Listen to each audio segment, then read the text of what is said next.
자동차든 바이크든 엔진에 대해 설명할 때 엔진의 기통수와 용량에 대해 이야기하곤 합니다.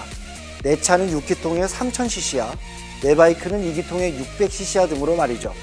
라이더들은 바이크의 엔진 용량을 미들급, 쿼터급, 리터급으로 설명하는데 여기서 미들급은 엔진의 용량이 200cc에서 400cc 미만을, 쿼터급은 400cc에서 1000cc 미만을, 그리고 리터급은 1000cc 이상을 나타내는 것이죠. 대부분의 바이크 사이즈가 엔진의 크기에 따라 비례하는 경우가 많으니 엔진이 크면 큰 바이크, 엔진이 작으면 작은 바이크로 이해해도 되겠습니다. 그리고 또 여기서 엔진이 포함하고 있는 실린더의 개수로 2기통, 4기통 등으로 불려지고 있는데 이 실린더의 개수에 따라 엔진의 용량과 힘이 달라지는 것입니다. 종합해보면 엔진의 피스톤의 움직임으로 동력이 생기는데 그 힘은 실린더의 사이즈와 용량에 따라 결정됩니다. 그런데 여기서 라이더들은 엔진의 떨림인 진동과 소음을 우리는 감성이라고 부르죠. 다시 말해 실린더의 개수가 적을수록 진동과 소음이 크다는 이야기고, 충분한 출력을 내기 위해 한 개의 실린더 크기를 크게 해서 용량을 높이면 높일수록 엔진의 숨소리는 거칠게 됩니다. 그것이 우리가 이야기하려고 하는 방기통의 감성입니다. 빅싱글 엔진의 감성은 이렇게 설명됩니다. 하나의 실린더를 품고 있는 쿼터급 용량의 엔진이 거칠게 뿜어내는 진동과 소리. 빅싱글, 바로 이것이 방기통 바이크의 감성이죠.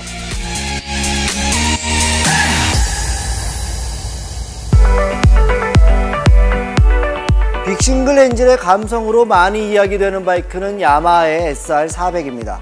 1978년에 처음 출시되어 지금까지 많은 클래식 매니아들에게 사랑받는 모델이죠.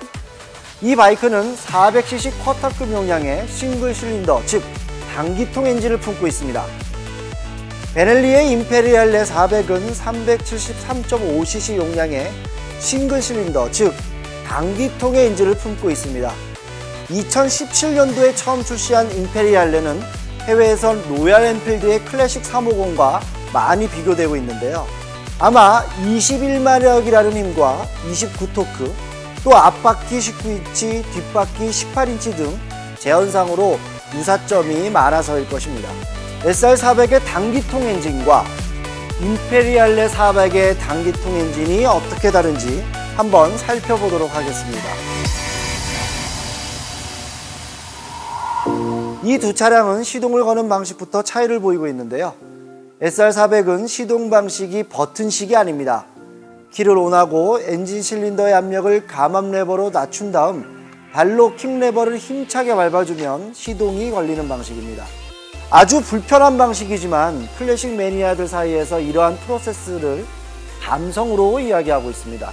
반면 임페리알레는 키를 꼽고 키 온한 후 버튼을 이용하여 시동을 걸어줍니다.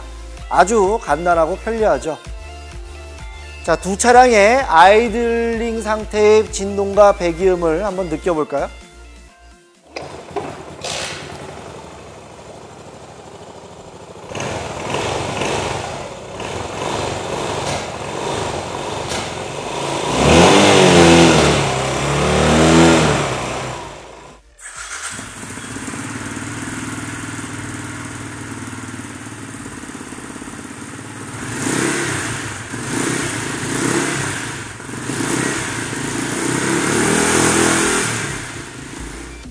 통통거리는 배기음과 진동에 큰 차이를 보이고 있진 않네요.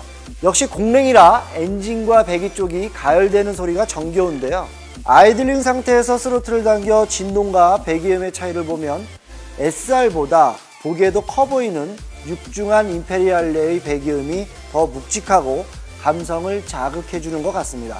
반대로 진동은 좀 더 SR400이 더 강하게 느껴지네요. 자, 이제 두 바이크를 주행하면서 단기통 엔진의 차이를 살펴보자. 400cc 전후의 클래식을 탈 때마다 매번 느끼는 거지만 속도감과 토크감이 드라마틱하지는 않습니다. 그래서 속도와 토크에 대한 이야기가 사실 의미가 없다고 저는 생각이 되는데요. 속도를 즐기는 라이더들과 순간적으로 치고 나가는 토크감을 즐기는 라이더들에게는 이 쿼터급, 특히 400cc 전후의 클래식 바이크는 아주 밋밋할 것입니다. 그래서 재미를 다른 곳에서 찾아야 되죠. 온몸으로 느낄 수 있는 감성을 찾아야 되고요. 단기통의 감성을 말이죠. 속도감과 토크감보단 엔진에서부터 치고 올라오는 단기통 특유의 진동과 헬멧 안쪽으로 들려오는 통통거리는 배기음으로 만족해야 합니다. 엔진은 과도할 정도로 열심히 회전하지만 좀처럼 속도가 붙지 않는 느낌입니다. 자, 속도에 대한 욕심을 버리고 좀 편안한 마음으로 RPM을 올려보겠습니다. 회전 속도가 빨라질 때마다 엔진에서 올라오는 진동이 상당히 직관적인데요. 좀 과장되게 표현하면 처음 SR400을 접하시는 분들은 엔진이 폭발하지 않을까 걱정할 수도 있겠습니다. 이번엔 고 RPM으로 주행하지 않고 기어 변속을 하면서 RPM을 골고루 써보죠. 오히려 정석대로 기어 비율을 주니 조금 불안한 느낌이 있는데요. 그래도 예전보다는 나아진 느낌입니다. 카브레이터 시절에는 이렇게 불안한 느낌 때문에 RPM을 높여 빨리 고단으로 넘어가는 게 훨씬 편안했거든요. RPM이 올라갈 때 진동이 거슬리지 않는다면 말이죠. 지금까지 쉼 없이 1시간 정도 주행을 했는데요. 아직까지 몸에 떨림이 남아있는 것 같습니다. 진동이 너무 심해 주행 중엔 사이드미러가 떨려 잘 보이지 않을 정도입니다. 자, 이번에는 임페리알레 400을 타보겠습니다. 킥이 아닌 셀 스타트 버튼식으로 편안하게 시동을 걸고 출발해 보겠습니다. SR400과 같은 방식으로 엔진의 회전 속도를 빠르게 줘서 주행을 먼저 해보겠습니다. SR400은 회전 속도가 빨라질 때마다 엔진에서 올라오는 진동이 직관적이었는데 임페리알레는 어디서 진동을 잡는지 잘 느껴지지 않네요. 확실히 같은 고 RPM 영역에서 느껴지는 진동이 SR보다 임페리알레가 적습니다. 그런데 배기음은 더 묵직한 느낌이 드는데요. 다시 한번 속도를 줄이고 RPM을 높여 스로틀을 감고 엔진의 회전 속도를 한번 높여보도록 하겠습니다. 역시 진동은 SR400보다 덜 올라오고 배기음은 훨씬 더 묵직합니다. 배기음이 묵직하고 더 큰 이유 역시 웅장한 임페리알레의 머플러를 보면 어느 정도 알 수 있을 것 같고요. 크루저 같은 느낌은 아니지만 시동이 꺼질 것 같은 불안감은 없고 오히려 기어비에 따라 뒷바퀴의 구동이 맞춰 느껴지는데요. 배기음도 심심하지 않고요. 그런데 중고속 주행에서 치고 나가는 느낌은 SR이 더 큰 것 같은 느낌이었는데요. 속도 차이는 없었지만요. 임페리알레가 좀 더딘 느낌이었습니다. 임페리알레는 속도가 올라갈수록 배기음이 예상만큼 큰 느낌이 아니었어요. 분명히 이 정도의 비주얼을 가지고 있는 머플러라면 소리가 달라야 될 텐데 말이죠. 아마 배출가스 인증 테스트에 맞추기 위해 머플러에 붙어있는 어마어마한 촉매 때문이라는 생각이 드는데요. 엔진의 폭발력이 강해지면서 배출구를 뚫고 나가야 하는 배기음은 압력이 강해지면서 당연히 웅장해야 하는데 그 압력을 촉매가 막아주고 있어 엔진의 회전력이 높아지면서 소리가 상쇄되는 것은 아닌가 하는 생각이 드는군요.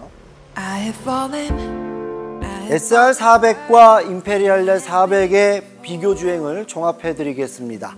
고 RPM 주행을 했을 때 진동은 SR400이 빅싱글의 명상에 걸맞게 직관적으로 올랐지만 임페리알레는 덜 올라왔다는 것. 이유는 시트 밑에 있는 스프링이 진동을 상쇄시켜주고 있었고요. 하지만 배기음은 SR400보다 긴 전장에 걸맞게 장착된 웅장한 머플러를 갖고 있는 임페리알레가 훨씬 묵직하고 좋았다는 것을 체크해 볼 수 있겠습니다. 기어비를 정석으로 주면서 RPM을 골고루 썼을 때 SR400은 시동이 꺼질 것 같은 불안감이 과거 캬브 때와 비슷하게 남아 있었고 임페리알레는 기어를 정단으로 딱딱 올렸을 때 불안한 느낌은 없었고 기어비에 맞게 뒷바퀴의 회전수를 느낄 수 있었습니다. 단 중구속 영역에서는 SR400이 더 경쾌한 느낌이었고 임페리알레는 너무 부드러워서인지 더딘 느낌이 좀 강했다는 것이죠. 촉매도 한몫하고 있는 것 같고요. 임페리알레 400의 주행감을 과거 클래식 바이크를 여러 기종 타셨던 분들에게 이해하기 쉽게 전달드리면 혼다의 CB400SS 같은 느낌이라면 좀 공감하실 수 있겠습니다. 두 차종 모두 공랭의 400cc 미만의 단기통 엔진을 갖고 있는 바이크인데요. 빅싱글의 감성은 SR400이 높지만 편안함과 ABS 기능이 있는 안전성, 그리고 무엇보다 488만원이라는 가격은 임페리알레 400이 훨씬 더 아름다워 보입니다. 그리고 또 하나, 앞으로 야마하의 SR400은 신차 구매가 어려워질 확률이 높고 임페리알의 400은 신차로 만나보실 수 있다는 점도 강조드려야겠네요.